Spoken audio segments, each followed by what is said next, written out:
Welcome back. Today we are doing something a little different. We are unboxing the Fujifilm Instax Mini SE. It is an instant camera that comes with some film and batteries, so you can just like start right away. So we're gonna open this up today and take our first picture and kind of give our first impressions and see how it goes. So yeah, stick around if that's what you want to see with this Instax Mini SE. All right, so we're opening this up right away. There's the, hi Diana, careful with your nose, mama. There's the batteries, the camera, the strap, and the film. I might have to cut this open a little bit more to get the actual camera out. Huh? Yeah, it does come with the strap. See? And it matches. Not for you, Diana. Then we'll get the film out of here. This is probably like really hard to watch for some people. I'm gonna cut this open more. So now I can just flip it on open, grab this. No, no, not for you. This whole video is featuring Diana today. We're just gonna kind of roll with it. So it comes with a little starter guide where it kind of sets you up, but I've watched a few videos, so I already kind of know what to do. But in case you need some reminders or if you need it in a different language, it's all here.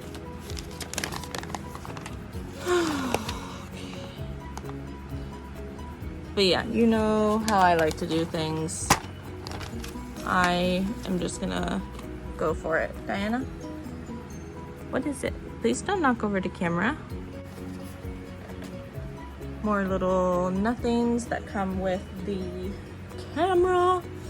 And here's the camera itself. It's actually really light, which surprises me. It'll probably get a little heavier with the batteries and stuff in there. But I'm actually really surprised with how light it is. And I'm gonna probably definitely put the strap on there just to kind of have some extra security because I do drop stuff. There isn't a selfie mirror on this camera, which I don't really mind. From what I understand, the mirrors are kind of hit or miss anyway, whether or not they actually help you take a selfie. So I'm pretty happy with this model. I like the gray and a bunch of other like pastels, but I'm more of a neutrals kind of gal. So I believe this is where the batteries go. Yep. So let's open up those batteries.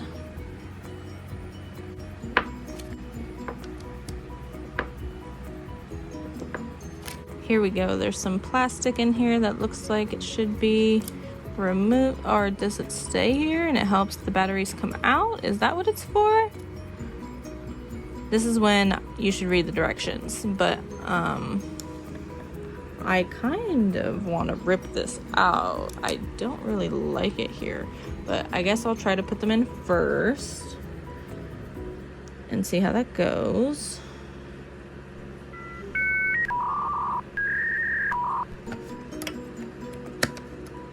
Yeah, I think they're definitely meant to be in there. I'm gonna leave them.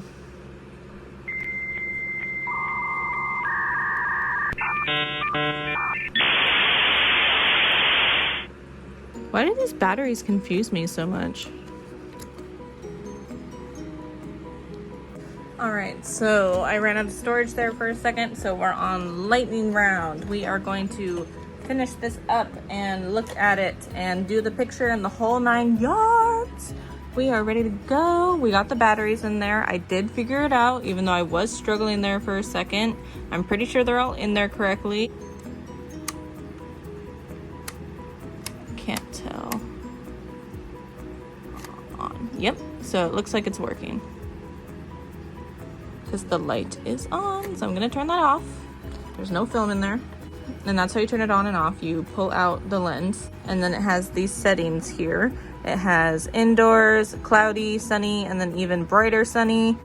Kind of intuitive, you know. I'm eager to play with it to figure out those settings and kind of roll with it and, you know, figure out what works best for my style and stuff like that.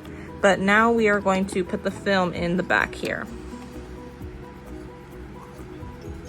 So that just swings open. This opens up.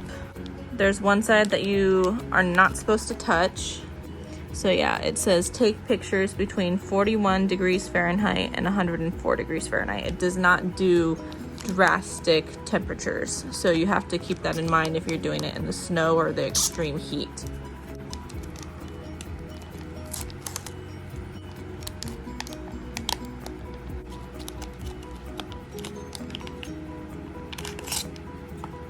All right, yeah, it says don't touch this side or this side. So don't touch these, don't touch that. Yeah. So this just goes in here. I just kind of gently pushed it in there, and now this snaps close. And now we have our fully assembled camera. I'm so excited. All right, so I'm gonna take a picture just really quick, and then I will get back to you guys on how it looks. So if I remember correctly, this first picture will not be a true picture. It will be just the like blank film. So I am gonna just kind of take this random picture and then I will go from there. It also has an auto flash that you can't turn off, so that is something to expect as well when you're shooting with this camera. And then this is the button right here that you press, and then this is the flash, this is the viewfinder, this is the lens. So you have to be aware of that'll be a little off. So you have to kind of aim through the viewfinder and kind of, you know, tweak it just a smidge so that you get your subject in frame. So I'm gonna do my best to just get this random picture.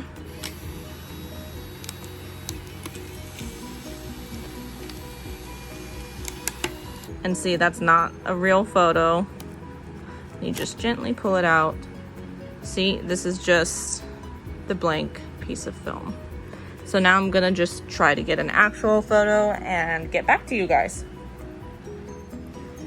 So I've taken my picture and now I'm just waiting for it to develop, and I put it in a not bright spot to help it develop properly. And we're gonna take a look at the picture in about 90 seconds. All right, so it's been 90 seconds. I'm going to reveal the photo. Diana is back. She's gonna come look at it. Hi, Diana. Hi, Mama. Did you go potty outside? Oh my goodness.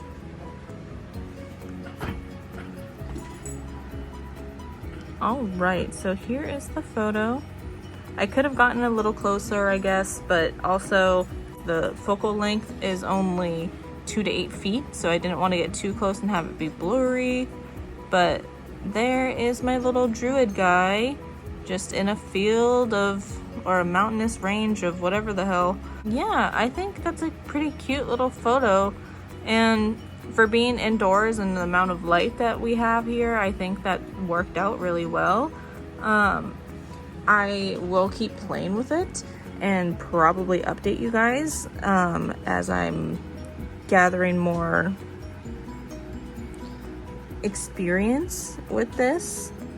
I'll probably use the druid as a subject just to kind of like test each setting and kind of go from there. But yeah, so thanks for sticking around, and I will update you guys here soon. All right, different setup, different dog. I took some pictures, and so we are going to go over those and kind of compare the results and talk about the settings I used while I was taking those pictures.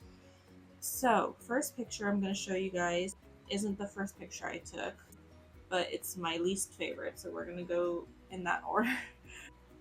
This is a picture of myself. So as you can see, with the flash being unable to be turned off, whatever your subject is going to be brightly lit, and then everything around it will be darker because the flash doesn't reach as far.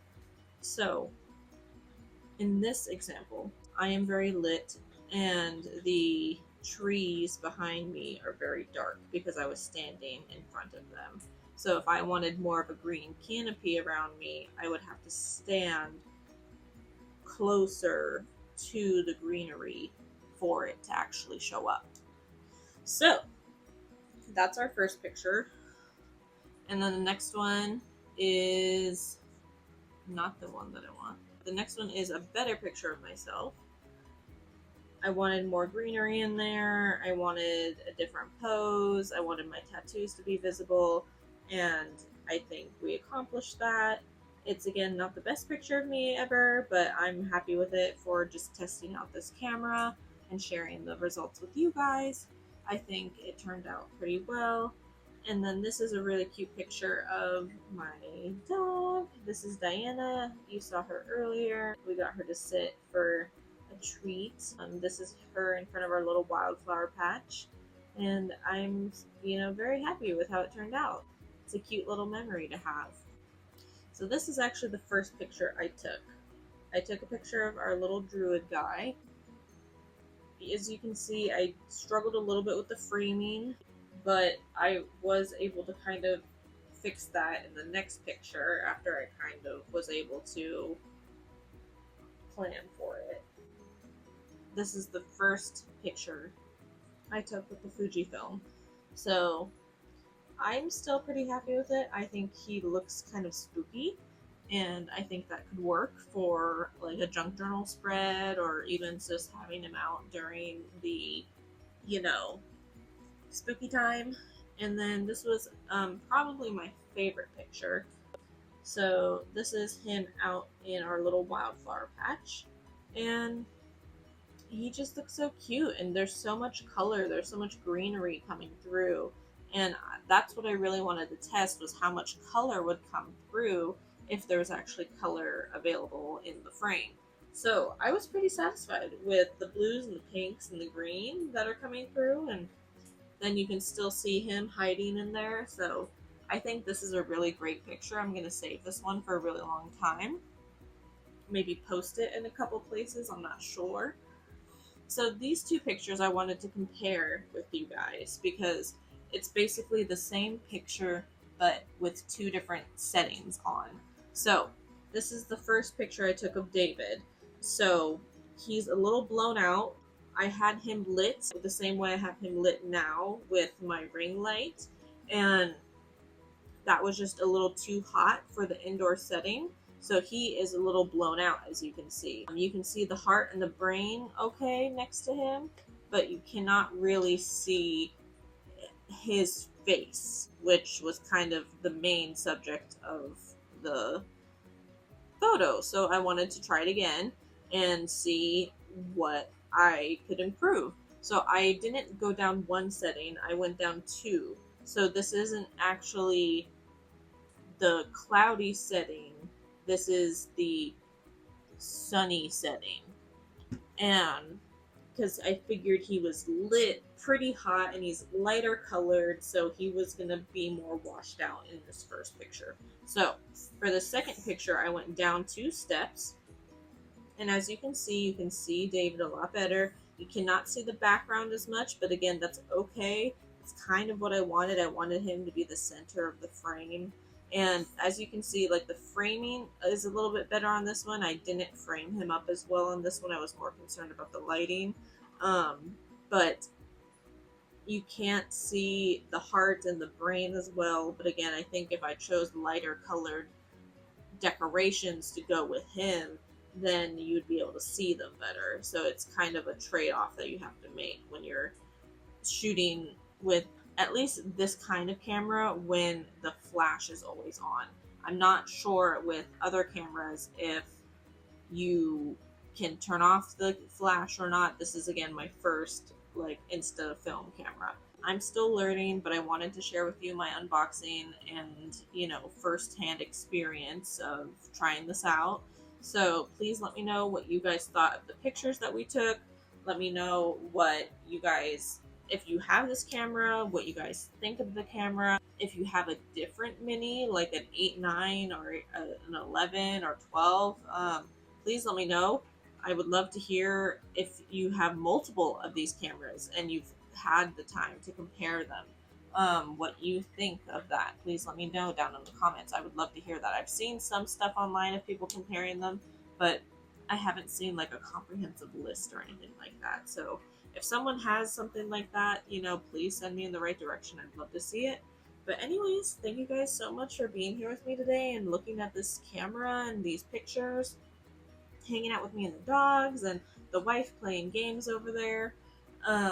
I really appreciate your guys' patience and everything you guys do watching these videos. Leave a like, subscribe, comment, do whatever you feel is right for the moment. I really appreciate you just watching, especially watching it to the end. I really appreciate it. So I'm going to stop rambling and let you guys go. And thank you so much again for being here. Stay safe, stay happy, and I'll see you guys next time. Bye. Why are you panting? Do you need to go potty? Is that it?